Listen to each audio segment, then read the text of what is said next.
Sige, simula tayo sa isang tanong. Isang tanong na baka alam mo yun magpapabago sa pananaw mo sa karir mo.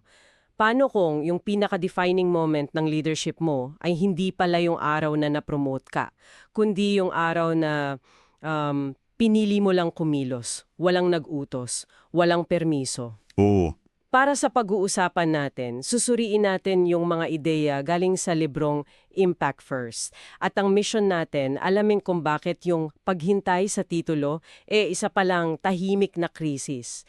At syempre, tuklasin yung isang paraan ng pamumuno na nakatuon sa epekto, hindi sa otoridad. exactly. Ang tatalakayin natin ay kung paanong binabago talaga ng librong to ang buong definisyon ng leadership. Kasi hindi na siya yung posisyon na inaakit mo, kundi isang responsibilidad na niyayakap mo kahit nasaan ka pa sa org chart. Tingnan natin kung bakit yung tunay na trabaho ng leader madalas nangyayari yan ng walang nakakakita. At kung paano ka o ikaw ay namumuno na, baka hindi mo lang napapansin. Sige, dyan tayo magsimula. Kasi 'di ba marami sa atin minalaki sa idea na kailangan muna nating maghintay. Maghintay sa tamang titulo, sa basbas ng boss, bago tayo gumawa ng malaking hakbang. Pero ang sabi dito, yan daw yung sanhin ng tahimik na krisis. Ang daming may talent, ang daming may potensyal. Pero ano, ilan lang ang tunay na may impact. Parang nakaupo lang sa bench. At ang ugat doon yan, yung fundamental na misunderstanding natin sa kung ano ba talaga ang pamumuno. Akala kasi natin, ang leadership, yun yung pangalan sa itaas. Yung nasa box sa org chart. Oo, yung may sariling office. Yun nga, iniikinabit natin sa visibility, sa control, pero ang totoo, ayon sa librong to, ang leadership ay impluensya, responsibilidad, at itong konsepto ng stewardship, pagiging katiwala. At dinidiin pa dito na sa panahon natin ngayon, mas delikado raw yung paghihintay kasi laganap ang burnout, yung pagdududa sa mga institusyon. Parang tumaas yung cost of waiting. Oo, mas mataas ang stakes. Kasi kapag naghintay ka, hindi lang naman oportunidad yung nawawala. Ang nawawala ay yung tiwala. Yung pag-asa ng mga taong nasa paligid mo na, may pwede palang gumawa ng tama. Bawat araw na nanahimik ka, may problemang hindi nare-resolba. May team member na hindi natutulungan. Yan ang totoong halaga. Tika, dito ako napatigil talaga sa pagbabasa. Kasi parang binaliktad niya lahat ng alam natin. Yung karaniwang paniniwala, 'di ba? Influence follows position. Kailangan mo muna yung title. Pero ang sabi dito, baliktad daw. Position follows influence. Grabe, ibang-iba. It changes everything, di ba? At yan yung pinaka-core alidiya. Ipinapakilala ng libro yung dalawang magkasalungat na mindset, leadership as status. Versus leadership as stewardship. Okay. Unahin natin yung status. Ito yung pamumuno na parang tropeo, isang bagay na kailangan mong abutin. Na kailangang ipagtanggol. Oo, at ipagyabang, nakasentro sa sarili. Ang tanong lagi ng status leader, paano ako aangat dito? So, eto yung mga taong ang focus ay yung title, yung perks, yung corner office. Eksakto. Sa kabilang banda naman, andyang ang stewardship o pangangasiwa. Kung ang status ay parang pag-aari, ang stewardship, tiwala. Ito ay isang responsibilidad na tinatanggap mo, pinoprotekta, at ipinamamahagi para sa iba. Ang tanong ng isang steward leader, iba. Ang tanong niya, ano ang ipinagkatiwala sa akin, etong team, etong proyekto, at para kanino ito? Okay, medyo malalim yung stewardship. Paano natin gagawing mas simple yan? Ang pinakasimpleng analogy siguro, isipin mo na caretaker ka ng isang Airbnb. Okay. Gets ko yan. Hindi sa iyo yung bahay, di ba? Pero responsibilidad mong iwanan yun na mas maganda kesa sa dinatnan mo para sa susunod na gagamit. Ganon din sa leadership. Ang team mo, ang kumpanya, hindi mo pag-aari. Ipinagkatiwala lang sa'yo para palaguin at alagaan para sa mga susunod sa'yo. That's the mindset shift. Ganda nung Eugene na yun. Hindi mo pag-aari, tagapangalaga ka lang. So para patunayan to, gumamit yung libro ng mga, alam mo yun, classic stories. Mula kay Joseph sa kulungan hanggang kay David sa pastulan. Ang punto, ang tunay na karakter na huhubog yan sa mga lugar na walang nakakakita.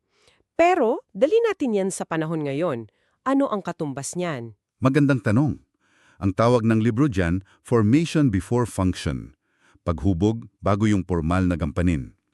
At yung mga kwento ni na Joseph, Moses at David, sila yung ultimate examples yan. Yung mga taon ng pananahimik, yun mismo ang training ground. Parang yung training ni Daniel San sa Karate Kid, yung wax on, wax off. Sakto, yun mismo. Akala mo, paglilinis lang ng kotse, pero yun na pala yung pinaka-importanting training. Ganun ang formation before function. Isipin mo sa opisina na yon. Ikaw yung laging nagvo-volunteer para sa mahirap na task. Yung nagme-mentor sa bagong hire kahit walang nagsabi sa'yo. Walang team mentor sa business card mo. Pero doon ka hinuhubog. Yun ang Midyanedo ni Moses. Walang glamour. May comparison pa nga, di ba? Kina King Saul at King David. Meron, si Saul binigyan agad ng function. Naging hari. Bago pa man siya dumaan sa matinding formation. Ano nangyari? Gumuho siya sa ilalim ng pressure. Si David, dumaan muna sa napakatinding formation. Sa pag-aalaga ng tupa, sa pag-arap kay Goliath. Kaya nung dumating ang pressure, mas matatag siya. Okay. So, na-establish na natin na ang leadership ay stewardship, hindi status. At ang character na huhubog yan bago pa dumating yung role. Which brings us to the next question. Ano yung pinaka-extreme na itsura ng ganitong pamumuno? Dito na tayo dinalan ng source sa isang halimbawa na talagang masasabi mong radical. Oo. Ito yung eksena na nagtatalo yung mga disipulo ni Jesus kung sino yung pinakadakila. Ang ganda ng approach niya, hindi niya sinabing mali kayo. Instead, binago niya yung definition ng kadakilaan. Sabi niya, ang gustong maging dakila sa inyo ay dapat maging lingkod. At hindi lang sinabi, ginawa pa. Hinugasan niya yung mga paan nila. Isang gawain para sa alipin. It was a theological revolution, sabi nga sa libro. Kasi ipinapakita nito na ang autoridad sa ganitong pananaw, hindi siya dumadaloy pababa mula sa kapangyarihan, kundi pataas mula sa paglilingkod na may sakripisyo. Okay, gets ko yung principle. Talagang powerful. Pero para sa'yo na nakikinig na baka nasa isang purely secular na kumpanya, paano natin isasalin tong ideya ng servant leadership? Hindi ba't madaling isipin na yan ay parang pagiging doormat? Baka isipin nila, so ako na lang palagi ang mag-a-adjust. Ako na lang gagawa ng lahat. Magandang tanong yan. At yan yung common misconception. Nililinaw yan ng source. Ang pagiging lingkod leader ay hindi pagiging pushover. Hindi yan pagiging passive. Actually, it's the opposite. Ito ay tungkol sa pag-alis ng mga hadlang para sa team mo.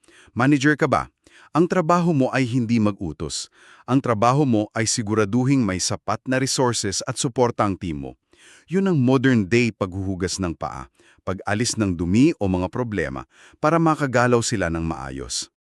So hindi siya ako ang gagawa ng trabaho mo, kundi tutulungan kitang gawin ang trabaho mo ng mas mahusay. Precisely. Ang servant leadership ay tapang na ipinapakita sa sakripisyo. Mas matapang yung leader na lumuluhod para mag-alis ng problema para sa iba, kesa sa leader na nakaupo lang sa trono at nag-uutos. Ito yung leader na umaako ng sisi kapag may mali, pero binibigay ang credit sa team kapag may tama. That's not weakness, that's immense strength. Okay, let's bring this all home. Pagkatapos ng lahat ng ito, ibabalik natin sa'yo na nakikinig, ang tanong. Hinihikayat ka ng source na mag-pause. Pag nilayanan mo to. Una, saan ka ba nakaka-impluwensya ng hindi mo namamalayan? Baka sa pamilya mo, sa mga kaibigan, sa trabaho. Oo, yung ikaw yung laging tinatanong. Yun. Ikalawa, at ito medyo masakit, anong mga responsibilidad ang iniiwasan mo dahil wala namang opisyal na nag-ata sa'yo? At panghuli, ano kaya ang magbabago kung hihinto ka sa paghihintay ng permisyo at magsisimula kang mamuno ng may intensyon dyan mismo sa kinatatayuan mo? At para matulungan kang sagutin yan, may isang mahalagang konsepto pa, courage before confidence. Lakas ng loob bago ang kumpiyansa. Naalala mo si Moses sa harap ng nagliliyab na puno? hindi siya confident. Puno siya ng pag-aalinlangan. Sino ako para gawin yan? Puro siyang what if. Sobrang relatable niyan. Yung feeling na hindi pa ako handa, kailangan ko pa ng isang seminar, isang certification bago ko gawin to. Eksakto. Pero hindi hinintay ng Diyos na maging kumpyado si Moses. Ang utos ay, go. Ang pagsunod, kahit may takot, ang nagluwal ng kumpiyansa. So ang argument ng libro, ang kumpiyansa ay hindi prerequisite sa pagkilos.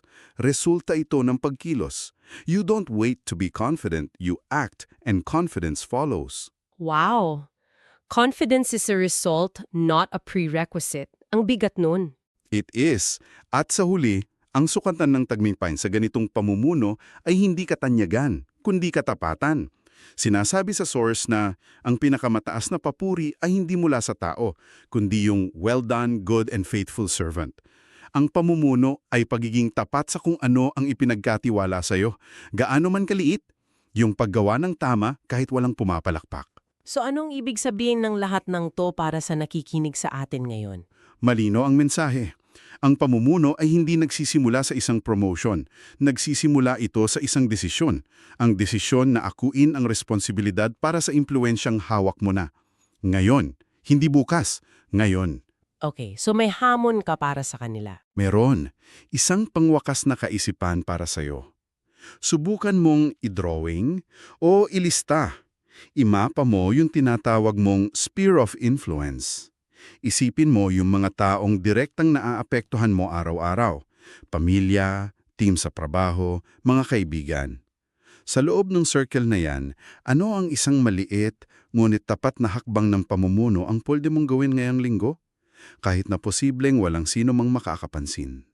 Baka yun ay pag-mentor sa isang junior, o pag-ayos ng sirang proseso, o simpleng pag-amen ng pagkakamali. Dahil ayon sa lahat ng napag-usapan natin, diyan, sa maliliit at hindi napapansing gawaing iyon, diyan nagsisimula ang pamumuno na tunay na nagbabago ng mga buhay.